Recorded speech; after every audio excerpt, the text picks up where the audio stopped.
오늘도 예배 가운데 나오신 우리 성도님들, 특별히 청년부 주간으로 드리는 금요 예배인데 또 영상으로 함께하는 우리 청년들 모두 주님의 이름으로 사랑하고 환영하고 축복합니다. 또 어려운 가운데 또 여러분들 살아가시느라 얼마나 많은 수고가 있으십니까? 하나님께서 그 수고와 노고를 분명히 보고 계실 것이고 또 하나님의 때에 또 하나님의 큰 사랑으로 보답해 주실 것입니다. 우리 흔들리지 않고 이 믿음 지켜가며 이 시대를 우리 일평생을 좀 살아갔으면 좋겠습니다. 우리 성도님들도 마찬가지입니다.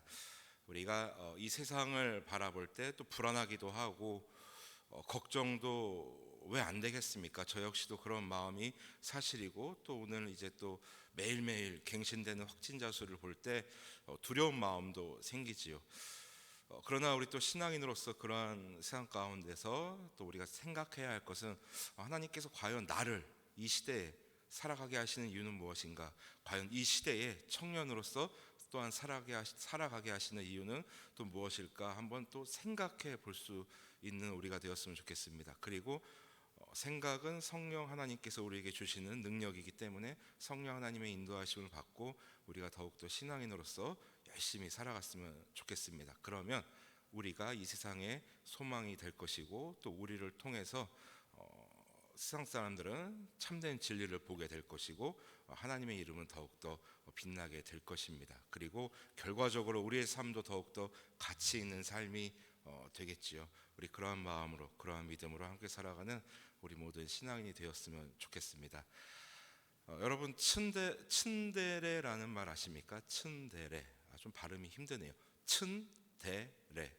우리나라 말은 아닙니다. 일본어에서 이제 나온 말인데 츤데레라는 말의 의미는 겉으로 보기에는 무뚝뚝하고 또 인정머리도 없고 차가워 보이는 그런 모습이지만 실상은 매우 따뜻하고 정이 많은 그러한 사람을 일컬을 때 저 사람 참 츤데레다라고 이렇게 얘기합니다. 쉽게 얘기하면 쉽게 얘기하면 이렇게 생각하실 수 있습니다.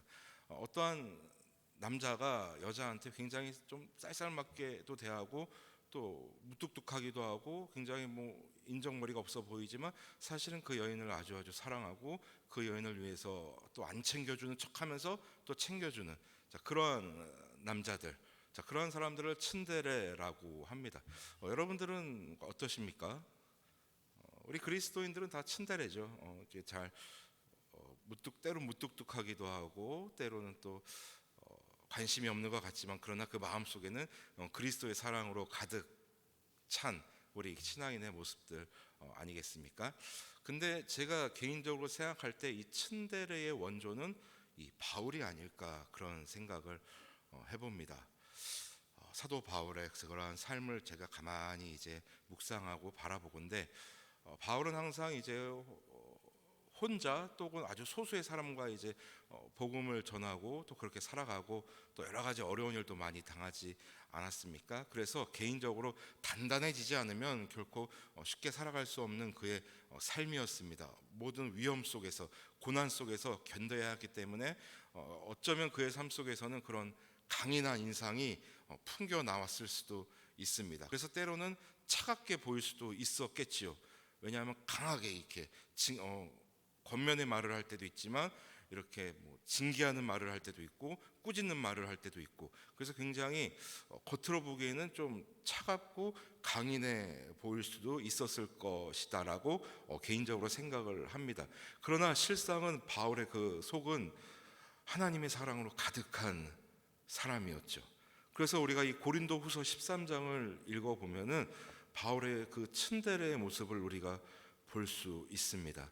고린도후서 13장은 이제 고린도후서를 마무리하며 이제 편지의 마지막 이제 결론 부분에 속하고 바울의 이제 마지막 그런 편지 내용에 바울이 쓴 마지막 편지 내용에 속하게 되는데 이 마지막에는 항상 본인이 정말 진정으로 하고 싶었던 말, 또 진실되게 하고 싶었던 말이 그 마지막에 있지 않습니까? 막 구구절절하게 다 얘기하더라도 정말 내가 말하고자 하는 초점, 내가 정말 이야기하고 싶은 것은 이제 마지막에 이제 나오기 마련입니다. 그래서 고린도후서 13장에는 바울이 진짜 고린도 교회 성도들에게 하고 싶었던 말, 그들에게 당부하고 싶었던 말, 그리고 제일 중요한 그들을 축복하고 싶었던 바울의 마음이 오롯이 담겨 있는 것이 바로 고린도후서 13장입니다. 그런데 이 고린도후서 13장 이 편지의 마무리는 처음에는 굉장히 강한 어조로 이제 시작합니다. 우리가 읽어보지는 않았지만 2절 한번 보십시오. 2절 고린도후서 13장 2절 한번 보십시오. 내가 이미 말하였거니와 지금 떠나 있으나 두 번째 대면하였을 때와 같이 전에 죄 지은 자들과 그 남은 모든 사람에게 미리 말하노니 내가 다시 가면 용서하지 아니하리라. 이것은 일종의 경고입니다. 내가 전에도 고린도 교회 갔을 때 그렇게 거짓 교사들이 판을 치고 있었고 그들이 그렇게 교회를 혼란스럽게 했고 많은 사람들을 미혹했는데 내가 이번에 다시 가게 되면 내 그들을 절대 용서하지 않을 것이다. 그리고 그들에게 동조한 자들도 내가 용서하지 않을 것이다. 이렇게 경고를 합니다. 굉장히 무섭죠. 근데 바울은 이런 말을 할 수 있는 어떤 자격 그런 권리가 있었죠. 왜냐하면 바울은 사도였기 때문에 교회를 올바르게 세워야 하는 의무가 있었기 때문에 그는 이러한 말을 할 수 있었습니다. 고린도 교회에서 그 거짓 사도들이 하는 얘기들, 바울이 진짜 사도냐, 추천서가 있냐 이런 걸로 굉장히 바울을 이렇게 막 대적하고 그렇게 바울을 떠봤죠. 바울은 진짜 사도가 아니다라고. 자, 그러한 그들의 공격에 바울이 지금 정면으로 얘기하는 겁니다. 정면 대응하는 겁니다. 내가 경고할 테니까 이번에 가선 절대 용서하지 않겠다. 징계를 내리든 아니면 출교를 시키든 내가 그들을 용서치 않을 것이다. 이렇게 이야기를 시작합니다. 여기까지만 봤을 때는 바울이 단단히 지금 작심하고 이야기하는구나. 가서 이제 한바탕 태풍이 몰아치겠구나, 칼바람이 일어나겠구나라고 생각할 수 있습니다. 그러나 바울이 이 이야기를 했던 진짜 이유는 바로 5절을 한번 보십시오. 5절. 바울이 이렇게 강하게 얘기하고 경고성 말을 한 이유는 5절 보십시오. 너희는 믿음 안에 있는가? 너희 자신을 시험하고 너희 자신을 확증하라. 바울이 그렇게 내가 용서하지 않겠다 이렇게 막 엄포를 놓고 막 경고한 이유는 고린도 교회 성도들에게 겁주려고 그들을 진짜 쫓아내려고 이런 말을 한 것이 아니라 아까 말씀드렸던 그 츤데레의 마음을 가지고 한번 여러분 보십시오. 바울이 진짜 고린도 교회 성도들에게 하고 싶었던 이야기는 바로 이 5절입니다. 너희는 믿음 안에 있는가? 너희 자신을 시험하고 너희 자신을 확증하라. 너희 속에 있는 믿음을 다시 한번 점검하고 내가 하나님 앞에서 참된 그리스도인인가 한번 확인해 보라라는 겁니다. 스스로를 확인해 봐라. 여기서 확증하다라는 그 말의 그 어원의 의미는 이제 그 세공사가 금을 이제 뜨거운 불에 넣어서 이제 막 달구지 않습니까? 그 이유가 그 이물질들을 다 태워버리기 위해서, 온전히 정금을 만들기 위해서 그렇게 이제 뜨거운 불에도 넣고 이렇게 막 지지는 거 아니겠습니까? 그런 의미라고 합니다. 즉 그리스도 한 사람의 그리스도인으로서 성도로서 하나님 앞에서 나는 과연 내 믿음에는 불순물이 없는가? 내 믿음에는 이물질이 껴있지 않는가? 혹은 내가 믿는 하나님은 내가 만들어 놓은 허상은 아닌가? 내가 만들어 놓은 도깨비 방망이는 아닌가? 확인해 보라는 겁니다. 내가 바라는 일이 잘 될 때만 하나님 감사합니다 그러고, 혹은 내가 원하지 않는, 내가 바라지 않은 그런 어려운 일들이 벌어질 때는 갈등 없이 하나님을 버리고 하나님을 돌아서고, 혹은 하나님을 대적하고 있지는 않은지, 나의 뜻에 맞게 하나님을 재단하고 있는 것은 아닌지. 여러분이 재단이란 말의 뜻을 아시죠? 재단은 잘라내는 겁니다. 내 입맛에 맞게 잘라내는 것이 바로 재단입니다. 그렇게 하나님을 만들어 놓고 나는 그 하나님을 믿는 올바른 그리스도인이다라고 착각하고 있는 것은 아닌지, 그것을 확인해 보라라는 것입니다.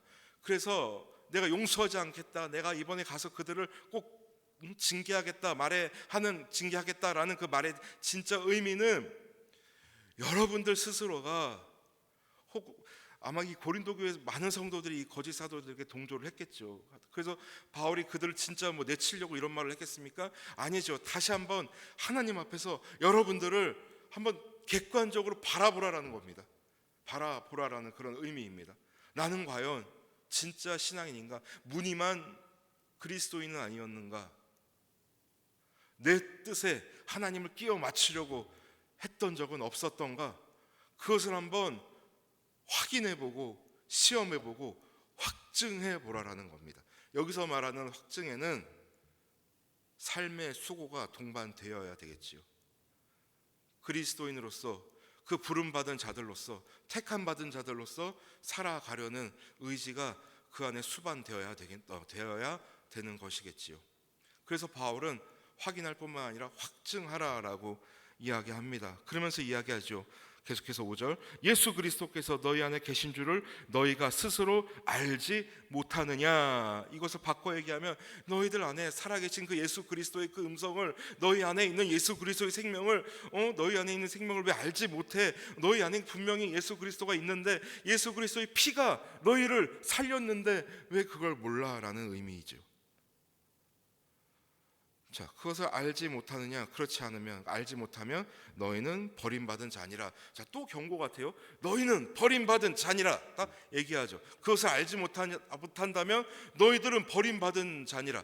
여러분, 하나님의 백성으로서 가장 무서운 형벌이 뭡니까? 버림받는 거 아닙니까? 유기? 그냥 내버려 두는 겁니다. 죄를 향해 달려가는 폭주 기관차인데 그것을 그냥 하나님께서 브레이크를 걸지 않으시고 내버려 둔다는 겁니다. 그냥 네 알아서 그렇게 가다 망해라.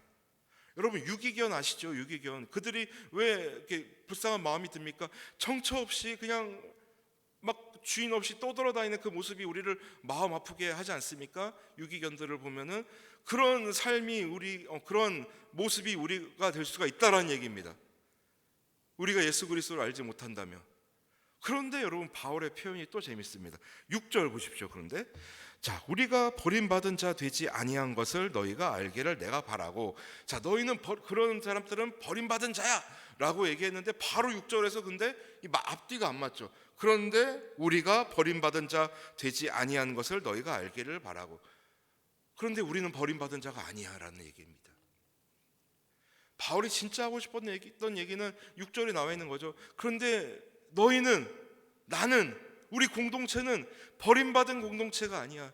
유기된 공동체가 아니야. 그렇기 때문에 내가 여러분들에게 강하게 얘기할 수밖에 없고, 그렇기 때문에 여러분들은 날마다 여러분들의 믿음을 확인하고 시험하고 확증해야 하는 그런 삶을 살아가야 되는 것입니다 라고 바울은 강하게 얘기하고 있는 것입니다. 바울이 왜, 여러분, 바울의 심정이 여러분들 이해가 되지 않으십니까?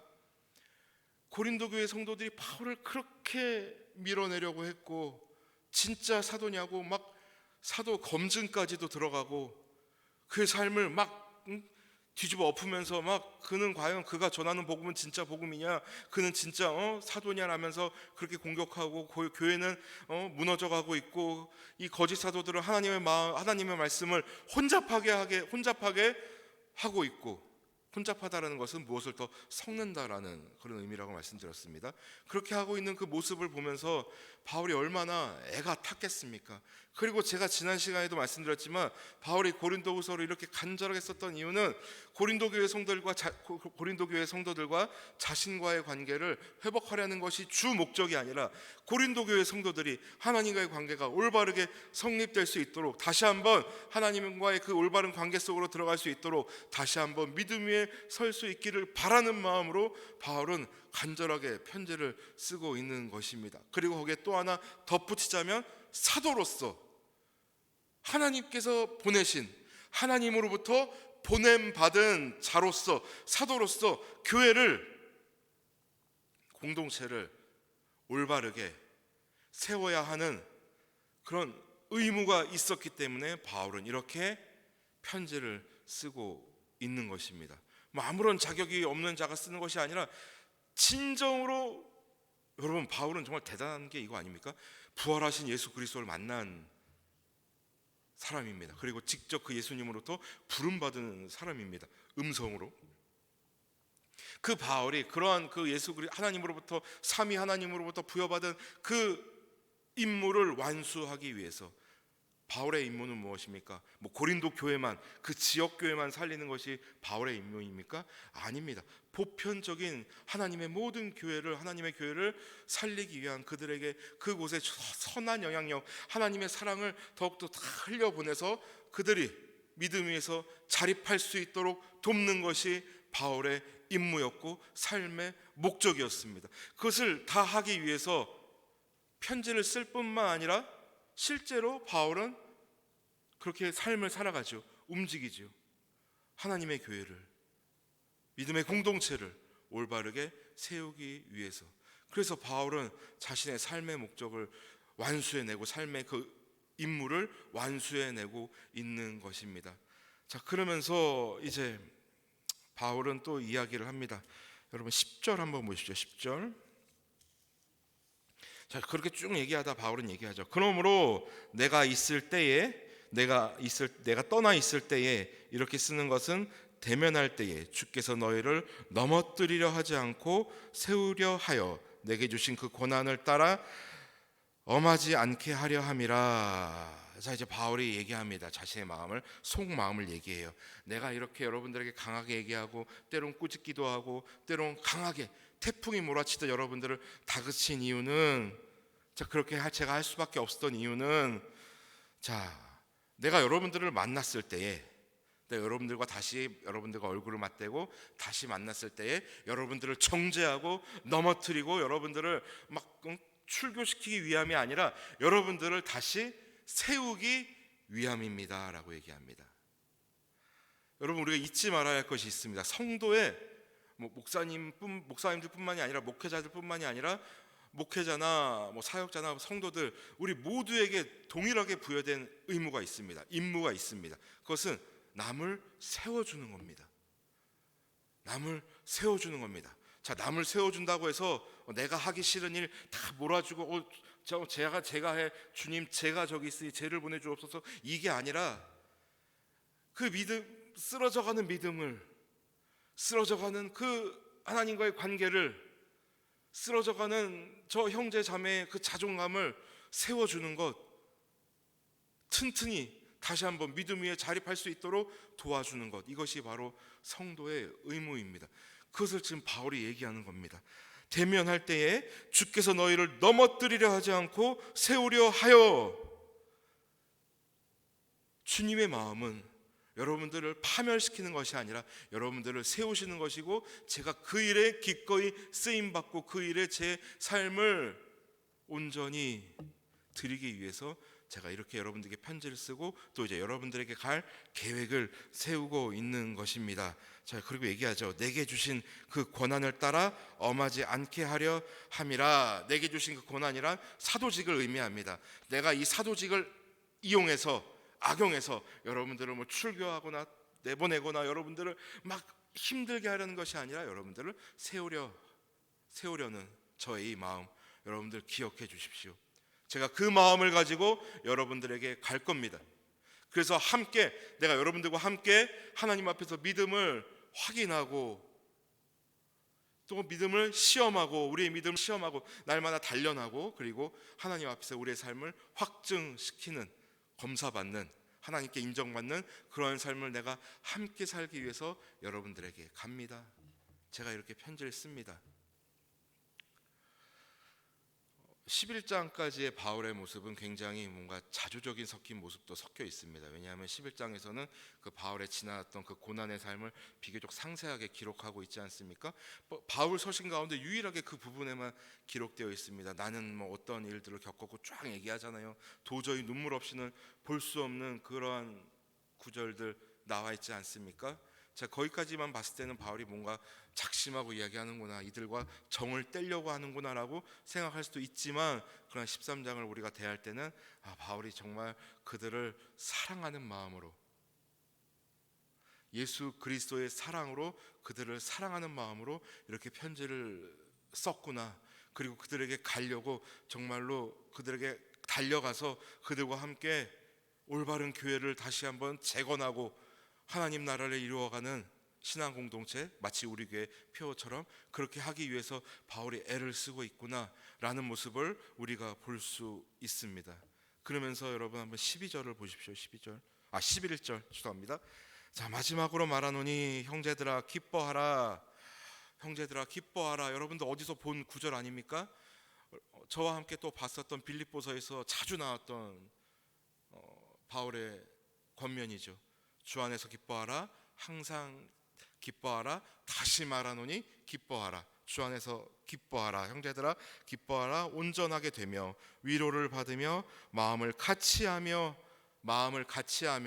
이 같은 마음을 품는 것, 바울이 참 중요하게 생각했습니다. 여러분, 성도들이 다른 마음을 품을 때 그때 사단은 틈타게 됩니다. 여기서 말하는 다른 마음이란 하나님을 사랑하는 마음, 삼위 하나님을 사랑하는 마음. 물론 그 사랑의 표현은 다 다르죠. 우리의 삶의 모습이 다르기 때문에. 그러나 그 하나님을 사랑하는 마음은 같아야 된다라는 것입니다. 삼위 하나님을 사랑하는 그 같은 마음, 그 마음이 같은 마음을 품을 때, 그럴 때 우리는 기뻐할 수 있다는 얘기입니다. 그럴 때 우리는 온전하게 될 수 있고, 그럴 때 우리는 하나님으로부터 위로를 받을 수 있다라는 것입니다. 같이 하며 평안할지어다. 또 사랑과 평강의 하나님이 너희와 함께 계시리라. 거룩하게 입맞춤으로 서로 무난하라. 굉장히 따뜻하게 지금 얘기하죠. 여러분, 사실은 제 마음은 이렇습니다. 여러분들이 같은 마음을 품고 하나님으로부터 위로를 받으며 그리고 함께 서로 무난하며 서로 함께 축복하고 서로가 서로를 세워주는 그런 공동체가 되었으면 좋겠습니다. 그리스도인의 있는 특권 가운데 하나는 축복하는 특권입니다. 여러분, 축복이 뭡니까?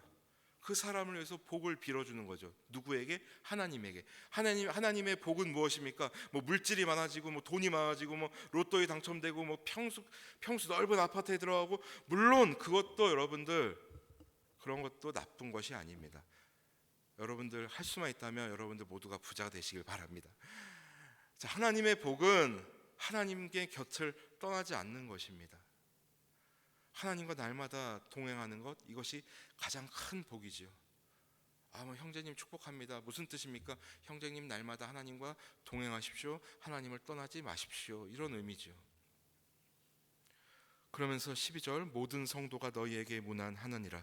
여기서 말하는 모든 성도는 고린도 지역에, 아가야 지역에 있는 그 그리스도인들만을 말하는 것이 아니라 이 땅 위에 있는 모든 그리스도인, 모든 부름받은 백성들.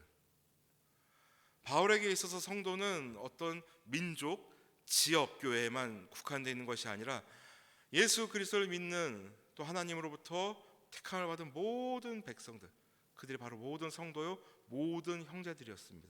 즉 모든 이 땅의 모든 그리스도인들이, 이 땅의 모든 성도들이 여러분을 축복합니다. 여러분의 삶을 축복합니다. 모든 성도가 너희에게 문안하느니라. 자, 이 땅의 모든 하나님의 백성들이 여러분들을 축복합니다. 자, 그러면서 바울은 이렇게 마무리를 짓지요. 13절 주 예수 그리스도의 은혜와 하나님의 사랑과 성령의 교통하심이 너희 무리와 함께 있을지어다. 여러분 어디서 많이 들어보셨죠? 바로 우리 목사님들이 예배를 마칠 때 하시는 축도입니다. 축도. 그리고 그 축도만 여러분 이걸 딱 보셔서 축도구나라고만 생각하시면 좀 반쪽짜리 깨달음이고, 좀 더 좋은 올바른 깨달음은 바로 삼위 하나님을 우리가 이것에서, 이 구절에서 느낄 수 있어야 하는 것입니다. 성부 하나님, 성자 하나님, 성령 하나님. 바울의 이 축복은 어떤 바울 개인이 주는 축복이 아니라 삼위 하나님의 이 우주적인, 삼위 하나님의 전인격적인 복을 바라는 그의 권면이요 축복이었습니다. 하나님과 동행하십시오라는 말은 삼위 하나님과 날마다 함께 하십시오. 주 예수 그리스도의 은혜, 예수 그리스도의 은혜가 무엇입니까? 우리 청년들은 제가 몇 번 말씀드려서 알 겁니다. 제가 그랬죠. 이 은혜라는 말을 들으면 우리가 수학의 공식처럼 연산적으로 생각해야 될 것이 있다고. 은혜는 바로 선물입니다. 자, 이 선물 누가 준 선물이에요? 바로 하나님께서 주신 선물이에요. 자, 그러면 그 선물이 무엇입니까? 예수 그리스도입니다. 예수 그리스도가 우리에게 주신 예수 그리스도가 바로 선물이라는 것입니다. 그리고 그 예수 그리스도를 믿는 믿음 역시 선물이라는 것이죠. 하나님께서 우리에게 예수 그리스도와 그 예수 그리스도를 믿는 믿음을 선물로 주셨습니다. 그래서 그 선물로 인한 결과는 바로 구원입니다. 그 선물을 받은 자들에게는 또한 구원이 임하게 되는 것입니다. 그래서 우리가 이 은혜라는 말을 생각할 때 여러 가지 연쇄적으로 생각할 수 있는 것들이 있다라고 말씀드렸습니다. 주 예수 그리스도의 은혜. 그럼 그 은혜라는 말에는 예수 그리스도의 그 죽으심과 부활하심과 그 예수 그리스도를 믿는 믿음으로 인한 구원을 우리가 생각할 수 있어야 됩니다. 그리고 그 모든 것들을 우리에게 허락하신 것이 바로 하나님의 사랑, 성부 하나님의 사랑, 성부 하나님께서 의지적으로 당신의 그 계획을 가지시고 이러한 일들을 펼치신다라는 것입니다. 그런데 이 성부 하나님께서 예수 그리스도만 우리에게 주시고 끝난 것이냐? 아니죠. 예수 그리스도께서 승천하시고 그 빈자리를 메꾸시기 위해서 성령 하나님을 우리에게 보내주셨습니다. 성령님을 우리에게 보내주셨습니다. 그리고 이 성령님께서 하시는 중요한 역할, 자, 성령의 교통하심이 성령의 교제. 즉 이 성령 하나님은 하나님과의 교제로 우리를 이끌고 인도하고 생각하게 한다라는 것입니다. 즉 삼위 하나님의 그 아름다운 교제 속으로 우리를 이끈다라는 것이죠. 여러분, 우리가 하나님과 동행한다는 얘기를 또 다른 말로 하면은 삼위 하나님과의 아름다운 교제라고 말씀드릴 수 있겠습니다. 그러한 삶을 살아가기를 바란다고 이야기하는 것이죠. 간절한 마음으로 그냥 축복해 여기서 끝나는 것이 아니라 이 삼위 하나님의 이 광활하고 끝없는 그 은혜와 사랑으로 고린도 교회 성도들을 축복하는 것입니다. 자, 그러므로 사랑하고 존경하는 성도 여러분, 또 아끼는 우리 청년 여러분, 오늘은 특별한 날입니다. 바로 우리 교회 생일이죠. 창립 기념일이죠. 주보를 보니까 56호라고 적혀 있더라고요. 56년 전에 하나님께서 당신의 계획을 가지시고 이 땅 가운데 특별히 부평 땅에 설립하신 하나 주님의 몸된 교회입니다. 주님께서 이 교회를 이곳에 세우신 이유가 무엇일까요? 여러 가지가 있겠습니다만 저는 이 고린도후서 13장 13절에서 한 가지 해답을 발견했습니다. 교회를 이 땅 가운데 세우신 이유, 당신의 백성들을 모으실 뿐만 아니라 당신의 백성들을 세우고 서로가 서로를 세워주고 축복해주는 것. 제가 청년부를 한 4년간 섬기면서 좀 아쉬웠던 부분이 있다면 서로가 서로를 축복하는 데 많이 인색했다라는 것입니다. 그리고 서로 축복하는 것을 굉장히 여러분들 굉장히 손발이 오그라든다고 말씀도 하고 굉장히 그걸 어색해했습니다. 너무나 당연하고 자연스럽고 마땅히 우리가 함께 공동체로서 나누어야 될 그런 덕목임에도 불구하고 우리가 굉장히 인색했다라는 것,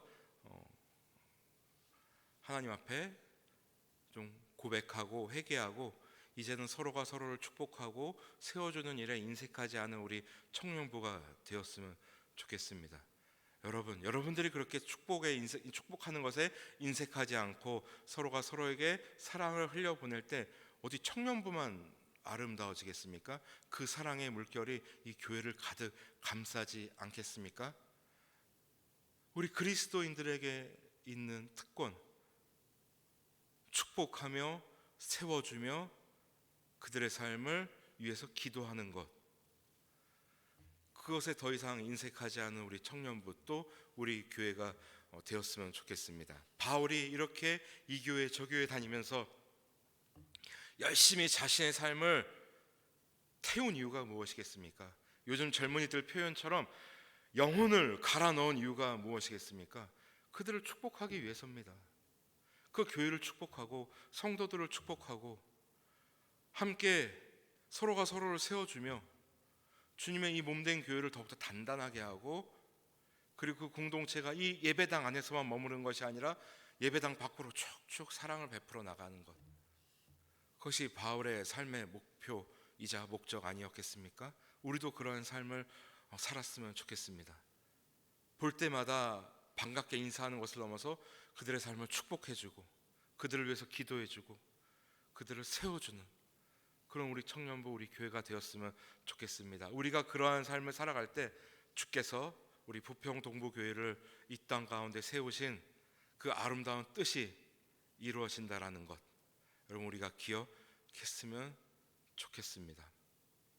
그리고 이 고린도후서 13장 13절을 우리가 마음속에 늘 암송하고 서로에게 또한 이렇게 이 말씀을 가지고 고백하는 우리가 되었으면 좋겠습니다. 말씀에 근거하여 고백할 때 그 고백에는 더욱더 힘이 있다라는 것, 여러분 기억하시기 바랍니다. 그래서 우리 교회가 더욱더 사랑이 넘치고 서로가 서로를 세워주는 그런 어떠한 이익 집단의 모습이 아니라 그런 사랑의 공동체의 모습을 회복해가며 살아가는 그러한 이 시대에 작은 바울들이 모여있는 그러한 믿음의 공동체, 믿음의 교회, 우리의 일평생이 되기를 주님의 이름으로 소원합니다.